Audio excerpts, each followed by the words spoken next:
Hello, नमस्कार, प्रणाम, जय हिंद। आज की वीडियो में आप देखने वाले हैं प्रेजेंट कंटिन्यूअस टेंस। आपसे एक रिक्वेस्ट है कि आप जब भी वीडियो देखते हैं तो शुरू से अंत तक देखिएगा। ऐसा ना हो कि कहीं आपको वो चीज़ बता दिया जाए जो आप नहीं जानते हैं। तो चलिए हम शुरू करते हैं बिना देर किए।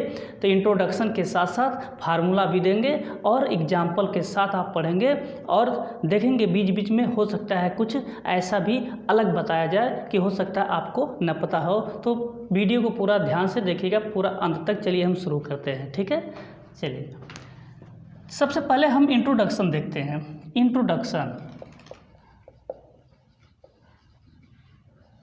इंट्रोडक्शन यानी पहचान इसका क्या होता है? प्रेजेंट कंटिन्यूअस टेंस का रहा, रही, रहे और इसके बाद आता है हूँ, हो आदि, ठीक है। इंट्रोडक्शन रहा, रही, रहे के बाद है, हूँ, हो आदि आता है। तो आपका क्या होता है? Present continuous tense. तो ये आपका रहा, रही के सभी लोग पढ़ते हैं कि रहा, रही, रहे। तो कभी कभी ऐसा होता है रहा, रही, रहे से काम नहीं चलने वाला है। तो पहले हम देख देते हैं इससे एग्जाम्पल, इसके बाद हम आपको बताते हैं। तो इसका जो हेल्पिंग वर्ब होता है इस टेंस की, तो हेल्पिंग वर्ब होता है आपका is, am, are. Is, am, are. अब आपका और इसमें एम भी फर्स्ट में आईएनजी लगा देते थे, ठीक है। इसमें इस टेंस का जो हेल्पिंग वर्ब होता है यह इज, एम, आर होता है और एम भी फर्स्ट में आईएनजी भी लगा होता है, ओके। तो अब किसके साथ हम क्या जोड़ते हैं? तो सिंगुलर नंबर यानी कि यहाँ पे he, she, it and singular number subject के साथ ये क्या लगता है?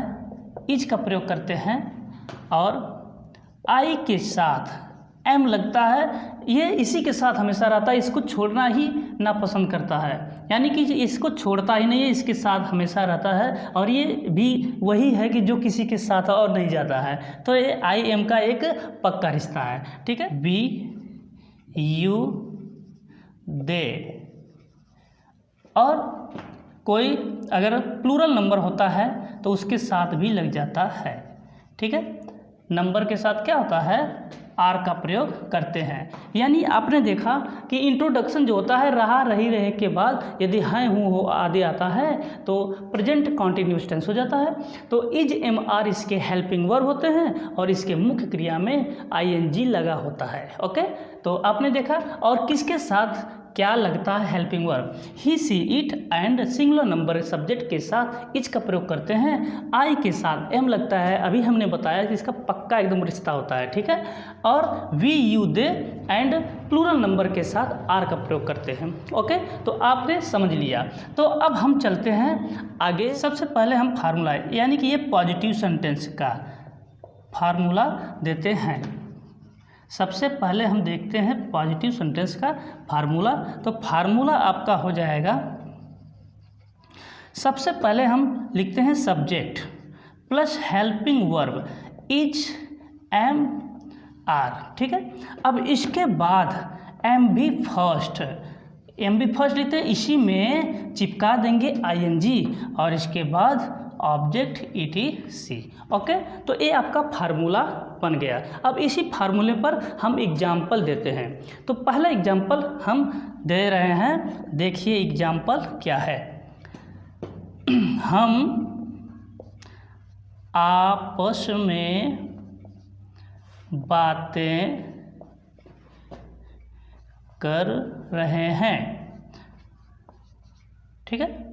हम आपस में बातें कर रहे हैं। यहाँ पे हमने कहा कि जो भी सब्जेक्ट होगा उसी के हिसाब से हम वर्ब लगा देंगे। ठीक है, चलिए हम देखते हैं। अब यहाँ पे सबसे पहले सब्जेक्ट लिखेंगे और ये इज एम आर का प्रयोग करेंगे, जैसा कि ऊपर लिखा गया है कि इसके साथ क्या लगता है। अब इसके बाद एम बी फर्स्ट में आई एन जी चिपका देंगे धा से। ठीक है, तो चलिए हम सबसे पहले हम का होता है सब्जेक्ट वी। अब इसके बाद वी के साथ हमने क्या बताया कि आर का प्रयोग होता है हेल्पिंग वर्ब, तो हमने लिख दिया आर। अब इसके बाद हम लिखेंगे M B first. M B first में होता है बातें करना, यानी बात करने का क्या होता है टॉक, TALK। अब इसी में चिपका देंगे ING, जैसा कि ऊपर लिखा गया है वी आर टॉकिंग। अब आपस में बात कर रहे हैं तो वी आर टॉकिंग टुगेदर हो जाएगा टुगेदर। ठीक है, तो आपने देखा कि बन गया वी आर टॉकिंग टुगेदर, हम आपस में बातें कर रहे हैं। ओके, तो इस तरह से आपने देखा। और नेक्स्ट हम एग्जाम्पल देते हैं आपको। ठंडी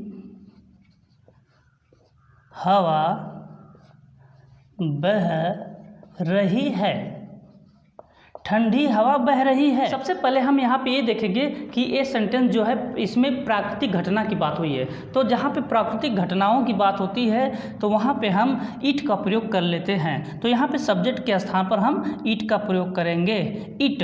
इसके बाद हेल्पिंग वर्ब, इसके साथ सिंगुलर नंबर इट है, जैसा कि ऊपर लिखा गया है, तो यहाँ पे इसके अनुसार ही हम करेंगे। तो इट इज। अब इसके बाद हवा चलना या हवा बहना बात एक ही है, तो हो जाएगा blow, BLOWING, blowing. Cold, COLD। यानी देखेंगे ठंडी के लिए हम कोल्ड लिखेंगे, यहाँ पे फुल स्टॉप लिखेंगे ताकि आपका हो जाए। तो इस प्रकार आपने देखा और एग्जाम्पल आप देख सकते हैं, लेकिन हो सकता है कि वीडियो बहुत बड़ी हो जाए, आप बोर हो सकते हैं, लेकिन बोर होने वाली बात नहीं है। जितना समय देंगे उतना आपका फ़ायदा ही होगा। तो चलिए हम और देखते हैं। अभी हम आपको बताने वाले हैं, वीडियो से दूर मत जाइएगा। अब दूसरा तरीका हम बता रहे हैं, इंट्रोडक्शन भी बता रहे हैं। इंट्रोडक्शन पहले देखिए क्या है दूसरा तरीका, वीडियो को ध्यान से देखिएगा, हो सकता है कि कुछ अलग भी बताए, आपको पता ना हो। तो आइए हम देखते हैं। अभी तो आपने पढ़ा रहा, रही, रहे के बाद है, हूँ, हो आदि शब्द आता है, तो प्रेजेंट कॉन्टिन्यूअस टेंस होता है। इंट्रोडक्शन में आपने यही देखा। अब इसके बाद इंट्रोडक्शन दूसरा थोड़ा देख लीजिए अलग तरीके से। कभी कभी ऐसा भी होता है प्रेजेंट कॉन्टिन्यूअस में कि हिंदी वाक्य में क्या होता है, खड़ा, बैठा, पहना, पड़ा या लेटा हुआ, हुआ आदि। कभी कभी देखिए हमने बताया कि कभी कभी कि प्रेजेंट कॉन्टिन्यूअस टेंस में जो न रहा, रही, रहे के बाद है, हूँ, हो, न आके, इस तरह का आपका हो जाएगा खड़ा, बैठा, पहना, पड़ा या लेटा हुआ। इस तरह से भी आपको मिल जाते हैं, तो आपको परेशानी हो जाती है, अरे भैया ये कौन सा टेंस समझ में नहीं आता है। और दूसरी बात है कि इसमें यही होता है कि प्रेजेंट कॉन्टिन्यूअस में जो होता है कोई भी काम कंटिन्यू होता है, यानी जारी रहता है, लगातार वो काम होता है, लेकिन अभी कंप्लीट नहीं होता है, लेकिन इसमें काम जारी रहता है, यानी पूरा करने के लिए समय लगता है। तो इसमें हम देखते हैं, तो इस प्रकार के वाक्यों में जो होता है काम जारी रहता है, ख़त्म नहीं होता है, कंटिन्यू चलता रहता है। तो चलते हैं, हम देखते हैं एग्जाम्पल के साथ। खड़ा, बैठा, पहना, पड़ा या लेटा हुआ, इस पर एग्जाम्पल आपको दे देते हैं, तो ध्यान से देखिएगा। जैसे हम एग्जाम्पल लिख देते हैं, वह कमरे में बैठी है। हमने बताया कि वह कमरे में बैठी है, हमने बताया कि देखिए यहाँ पे बैठी है, इसमें से आ गया। तो पहले ये बात समझते हैं कि रहा, रही से ही काम नहीं चलने वाला है, हो सकता है कुछ और भी हो जाए, लेकिन आपको ये बात समझना होगा कि क्या कहा जा रहा है सेंटेंस में, आप मालूम कर सकते हैं आसानी से। वह कमरे में बैठी है, यहाँ पे बताया जा रहा है कि वह कमरे में बैठी है, इसका मतलब अब भी बैठी है, यानी बैठने का काम अभी भी लगातार बना हुआ है, इसलिए यहाँ पे काम आपका कंटिन्यूअस में हो गया। इसलिए लिखेंगे सी, और सी के साथ इज, और इसके बाद बैठना का सिट होता है SITTING, sitting. She is sitting in the room. आपका देखिए आसानी से बन गया। अब इसी प्रकार से एक और एग्जाम्पल देते हैं इसी पर। आप आशा करते हैं कि आपको बहुत ही समझ में आया होगा आज, और हो सकता है कितने लोगों को नहीं समझ में आया होगा कि ये कहाँ से आ गया, लेकिन अब से समझ जाइए कि यही ऐसा भी होता है। रहा रही से ही काम नहीं चलता है, इससे भी काम चलता है। अर्थात आप उसको भाव में व्यक्त करेंगे, उसका मतलब मीनिंग समझेंगे ये कहा क्या जा रहा है, तो उससे आप पता कर सकते हैं। पुस्तक मेज पर रखी है। यहाँ पे बताया गया है कि पुस्तक मेज पर रखी है। इसका मतलब आपसे पूछा जाए कि पुस्तक कहाँ है, तो आप कहेंगे पुस्तक मेज पर रखी है। इसका मतलब कि वह पुस्तक अब भी पड़ी हुई है, मेज पर रही है। यानी ये काम क्या है, पुस्तक जो रखा गया हुआ है लगातार अब भी वहीं पर पड़ी हुई है, इसलिए यह कॉन्टिन्यूअस हो गया। तो हो जाएगा द बुक, और यहाँ पे इज लग जाएगा क्योंकि पुस्तक एक ही है। द बुक इज LY ले होता है, इसका ले होता है LAY, लेकिन जब हम ING लगाते हैं तो इसमें क्या होता है, एक ख़त्म हो जाता है तो LYING होता है, लेइंग। ठीक है कि the book is laying on the table. तो आपका ये भी बन गया the book is laying on the table. पुस्तक या किताब मेज पर रखी है, या पुस्तक या किताब मेज पर पड़ी है, बात एक ही है। तो आइए हम देखते हैं इसका नेगेटिव सेंटेंस। अब हम देखते हैं कि इसका नेगेटिव फार्मूला सेम यही रहेगा, बस थोड़ा सा चेंजिंग होगा। थोड़ा से क्या होगा, यही हेल्पिंग वर्ब के बाद हम यहाँ पे नॉट घुसेड़ देंगे, इसी में घुसेड़ेगा। ठीक है, इसी में। तो यहाँ पे हो जाएगा आपका नेगेटिव फार्मूला बन गया। और यहाँ पे हम लिख देंगे पॉजिटिव के स्थान पर नेगेटिव। ठीक है, सेंटेंस हो गया, ये फार्मूला भी बन गया, और बाकी नियम जो भी कायदा आपने पढ़ा बस इसी तरह से रहेगा। तो आइए हम देखते हैं एग्जाम्पल। गार्ड हरी झंडी नहीं हिला रहा है।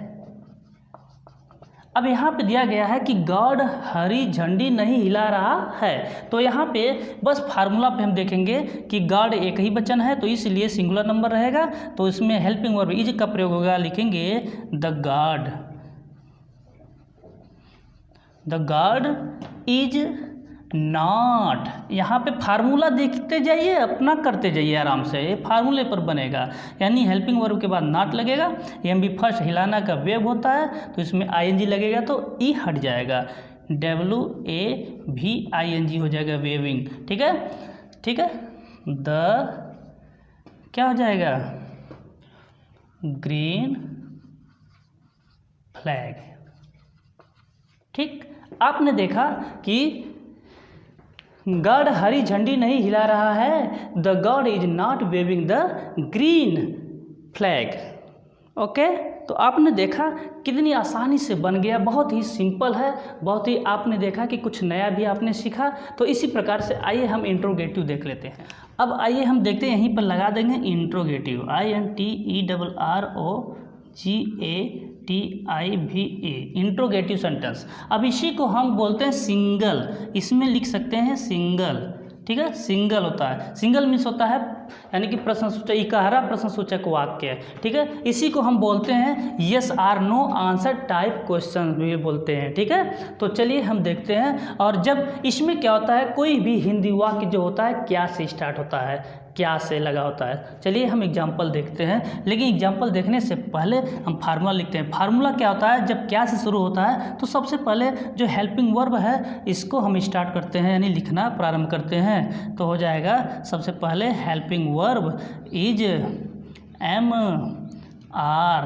ठीक है, अब इसके बाद सब्जेक्ट आ जाता है, इसके बाद नॉट अगर है तो लग जाएगा, इसके बाद MB फर्स्ट हो जाएगा, और इसी में ING चिपक जाएगा, और इसके बाद ऑब्जेक्ट ETC, लास्ट में भैया क्वेश्चन मार्क मत भूलिएगा, क्योंकि क्वेश्चन मार्क इसलिए लगा है कि ये इंट्रोगेटिव सेंटेंस है। तो चलिए हम देखते हैं एग्जाम्पल। क्या तुम अपना काम मन लगाकर कर रहे हो। देख लीजिए, ये एग्जाम्पल आपका है, क्या तुम अपना काम मन लगाकर कर रहे हो, मन लगाकर, ठीक है। तो हो जाएगा, सबसे पहले क्या से प्रारंभ हुआ तो हेल्पिंग वर्ब लग जाएगा, लेकिन ठीक उसी प्रकार से लगेगा जिस प्रकार से हमने अभी इसके पहले बताया।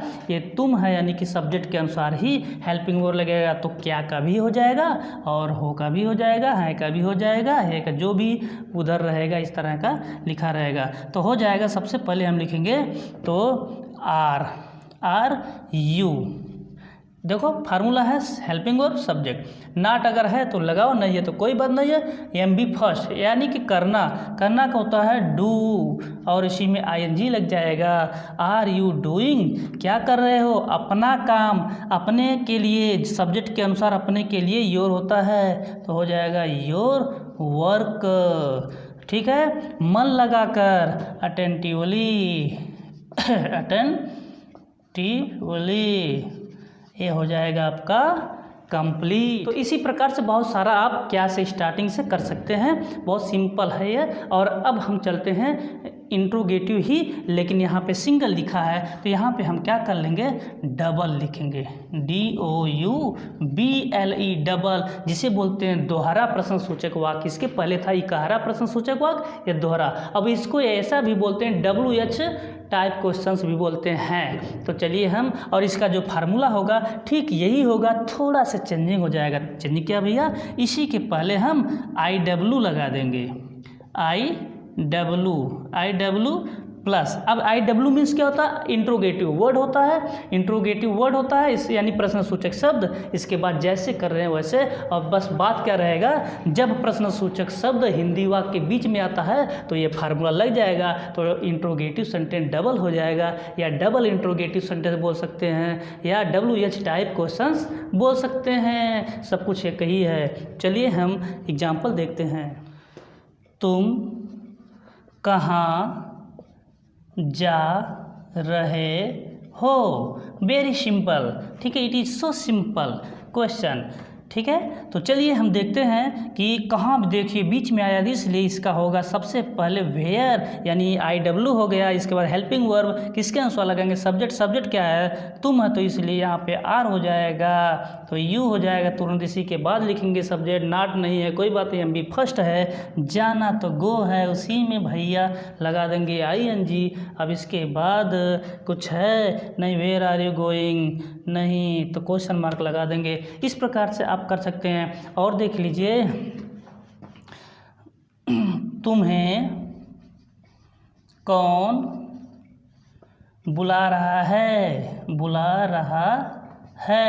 अब देखिए क्वेश्चन मार्क, तो ऐसे भी हो जाएगा, तुम्हें कौन बुला रहा है। लेकिन एक चीज़ और आपको बता दें, यदि इसमें जो कौन शब्द है तो यही सब्जेक्ट है, ठीक है, और सब्जेक्ट का भी काम करेगा और प्रश्नसूचक का भी काम करेगा। तो यहाँ पे लिख सकते हैं हु, यानी कि लिखेंगे हु, ठीक है, कौन बुला रहा है, हु। अब इज, अब कौन कोई एक ही दिख रहा है इसमें पर्सन, तो इसलिए इज लगेगा, हु इज। इसके बाद कॉल, CALLING कॉलिंग, फिर तुम्हें बुला रहा है ऑब्जेक्ट है, तो हो जाएगा you, question mark, who is calling you, ठीक है। अब यहाँ पे हो जाएगा। और आपको बता दे रहे हैं, अभी जाइएगा वीडियो से मत, क्योंकि अभी कुछ और भी बताने वाले हैं। तो चलिए हम कुछ अलग बताते हैं। कुछ ऐसे इंट्रोगेटिव वर्ड होते हैं जो लिखे जाते हैं और उसी के साथ जस्ट नाउन का प्रयोग करते हैं, इसके बाद इस फार्मूला का प्रयोग करते हैं। जैसे यहाँ पे दिया गया IW, तो यहाँ पे जैसे हम कुछ वर्ड लिख दे रहे हैं, जैसे हाउ मैनी, ठीक है, how many, how much, whose, which, इस तरह के वर्ड होते हैं। How many, how much, whose, which. तो इनके बाद तुरंत हम हेल्पिंग वर्ब न लगाकर पहले नाउन का प्रयोग करते हैं, यानी प्लस नाउन, हेल्पिंग वर्ब। इसके बाद हम क्या लिखते हैं, सब्जेक्ट, यानी ये सब्जेक्ट है, इसके बाद एम बी फर्स्ट है, हम लिख लेंगे इसके बाद M B first plus ING चिपका देंगे प्लस ऑब्जेक्ट ETC, जो भी कुछ होगा लिख लेंगे आगे। तो एक एग्जांपल हम इस पर दे देते हैं आपको, जैसे एग्जांपल इसी पर एक आपको दे देते हैं। अब ध्यान से देखिएगा, यहाँ पे है बच्चा कितना दूध पी रहा है। यहाँ पे कितना कितनी आए। अच्छा एक चीज़ और हम बता दें, यहाँ पे हाउ मैनी हाउ मच दोनों का मतलब एक ही होता है कि कितना कितनी कितने। तो लेकिन प्रयोग कहाँ पे होता है, जहाँ काउंटेबल नाउन के लिए हाउ मैनी और अनकाउंटेबल नाउन के लिए हाउ मच, यानी जिस चीज़ को हम गिन सकते हैं हाउ मैनी का प्रयोग करेंगे, और जिस चीज़ को हम गिन नहीं सकते वहाँ पे हाउ मच का प्रयोग करेंगे। ओके, चलिए हम बनाते हैं। तो सबसे पहले फार्मूला देख लेते हैं, हाउ मैनी हाउ मच। अच्छा यहाँ पे दूध है, दूध को हम गिन तो सकते नहीं अलग अलग, उसको हम मात्रा में बता सकते हैं, इसलिए हाउ मच का प्रयोग होगा। सबसे पहले लिखेंगे हाउ मच, ठीक है। अब इसके बाद हमने कहा कि इसके बाद हाउ मच हो गया, फिर इसके बाद नाउन तुरंत होता है। नाउन क्या है, दूध, यानी कितना दूध साथ में है तो इसलिए साथ में लिखेंगे milk, MILK, milk, how much milk. इसके बाद क्या है, हेल्पिंग वर्ब कि बच्चा है, सब्जेक्ट इसके अनुसार तो एक बच्चा है तो इसलिए इज द चाइल्ड। अब सब्जेक्ट लिखेंगे, यहाँ पे सब्जेक्ट है ना, हेल्पिंग वर्ब के बाद चाइल्ड, ठीक है। अब इसके बाद एम बी फर्स्ट, पीना का होता है ड्रिंक, DRINKING, ड्रिंकिंग, ठीक है। अब इसके बाद कुछ है नहीं है तो यहीं पर क्वेश्चन मार्क लगा के रुक जाएंगे। तो आपने देखा कितने अच्छे से प्रेजेंट कंटिन्यूअस हो गया। तो चलिए हम आशा करते हैं कि आपको वीडियो बहुत अच्छी तरह से समझ में आ गई होगी। हो सकता है कुछ लोगों को ये सिस्टम ऐसा नहीं पता रहा होगा, तो आप जान गए हैं कि नहीं किस प्रकार से होता है। लेकिन इसमें और भी कुछ ऐसे नियम होते हैं जहाँ पे कंटिन्यूअस का ही देखने में लगता है, लेकिन हम उसको कंटिन्यूअस में लिखते नहीं हैं, उसको प्रेजेंट इंडिफिनिट में लिखते हैं। तो इसके लिए हम अगली वीडियो में बता देंगे। तब तक के लिए जय हिंद।